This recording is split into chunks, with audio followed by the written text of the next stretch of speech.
The room was so quiet that you noticed the ticking of the clock at once. And yet, as she now found, it was not absolutely quiet, and either there was a very, very faint humming sound. If vacuum cleaners had been invented in those days, Polly would have thought it was the sound of a Hoover being worked a long way off. Several rooms away and several floors below, but it was a nicer sound than that, a more musical tone, only so faint that you could hardly hear it. It's all right. It's all right. There's no one here, said Polly, over her shoulder to Diggory. She was speaking above a whisper now, and Diggory came out, blinking and looking extremely dirty, as indeed Polly was too. This is no good, said Diggory. It's not an empty house at all. We'd better leave before anyone comes. What do you think those are? Polly pointing at the colored rings. Oh, come on. The sooner... He never finished what he was going to say, for at that moment something happened. The high-backed chair in front of the fire moved suddenly, and there rose up out of it like a pantomime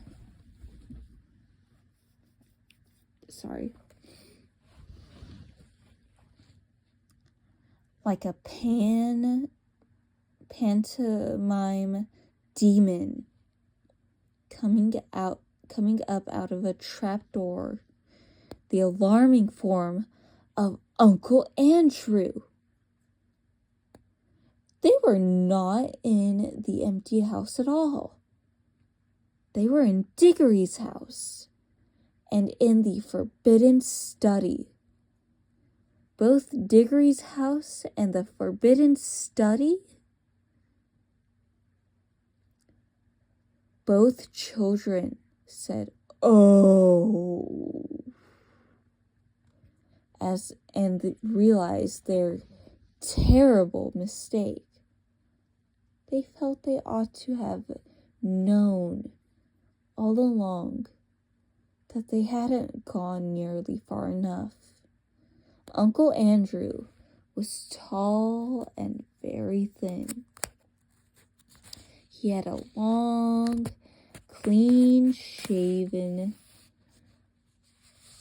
face with a sharply pointed nose and extremely bright eyes and a great tousled mop of gray hair upon his head.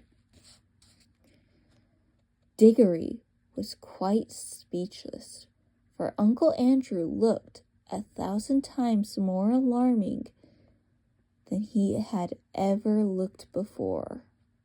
Polly was not so frightened yet, but she soon was, for the very first thing Uncle Andrew did was to walk across to the door of the room, shut it, and turn the key in the lock. Then he turned around, fixed the children with his bright eyes, and smiling with all his teeth. "There," he said. "Now my fool of a sister can't get at you." It was dreadfully unlike any. Dude, get down. Sorry about that.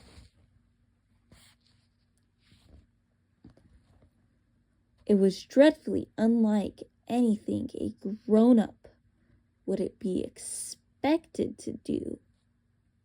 Polly's heart came into her mouth, and she and Diggory started backing toward the door. The little door they had come in. Uncle Andrew was too quick for them. He got behind them and shut the door and stood in front of it. Then he rubbed his hands and made his knuckles crack. He had a very long, beautifully white fingers, like porcelain. "I am delighted to see you," he said. "2 children are just what I wanted." "Please, Mr. Ketlery," said Polly. "It's nearly my dinner time. I've got to go home. Will you please let us out?" "Not just yet," said Uncle Andrew. "This is too good of an opportunity to miss. I wanted 2 children, you see. I'm in the middle of a great experiment. I've tried on a guinea pig, and it seemed to work. But then a guinea pig can't tell you anything. And you can't explain to it how to come back." "Look here, Uncle Andrew," said Diggory. "It really is dinner time, and they'll be looking for us in a moment. You must let us out." "Must," said Uncle Andrew. Diggory and Polly glanced at one another. They dared not say anything, but the glances meant, "Isn't this dreadful?" and "We must humor him." "If you let us go for our dinner now," said Polly, "we could come back after dinner." "Ah, but how do I know you would do that?" said Uncle Andrew with a cunning smile. Then he seemed to change his mind. Well, he said, "if you really must go, I suppose you must. I can't expect you two youngsters like you to find it much fun to an old buffer like me." He sighed and went on. "You've no idea lonely I sometimes am. But no matter. Go to your dinner. But I must give you a present before you go. It's not every day that I see a little girl in my dingy old study. especially, if I may say, such a lovely, attractive young lady, such as yourself.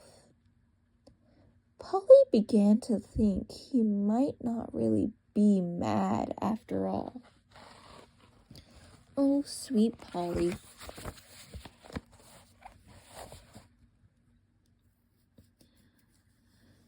Wouldn't you like a ring, my dear? Said Uncle Andrew to Polly. Do you mean one of those yellow or green ones? Said Polly. How lovely! Not a green one, said Uncle Andrew. I'm afraid I can't give you the green ones away, but I'd be delighted to give you any of the yellow ones with my love. Come on, try one. This is the end of chapter 1, by the way. Polly had now quite got over her fright and felt sure that the old gentleman was not mad, and there was certainly something strangely attractive about those bright rings. She moved over to the tray. Why, I declare, she said, the humming noise gets louder over here. It's almost as if the rings were making it. What a funny fancy, my dear, said Uncle Andrew with a laugh. Ha, ha, ha, ha, ha. It sounded a very natural laugh, but Diggory had seen an eager, almost a greedy look in his face. Polly, don't be a fool, he shouted. Don't touch them. It was too late.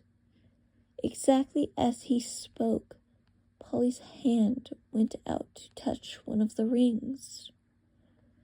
And immediately, without a flash or noise, or a warning of any sort, there was no Polly. Diggory and his uncle were alone in his room. That finally ends chapter 1.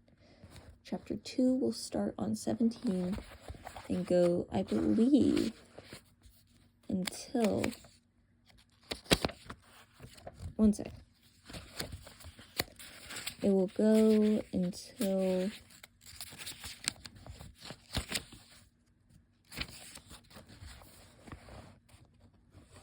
(31). So it goes from 1 to 17, 17 to 31, 31 to 45.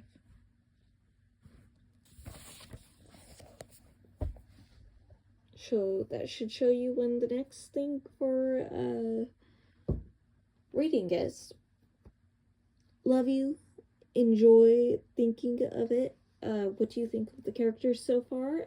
How do you think the paths are going to cross? And how do you think they're getting to Narnia? Because, I mean, after all, this is a Narnia book. How do you think they're getting to Narnia?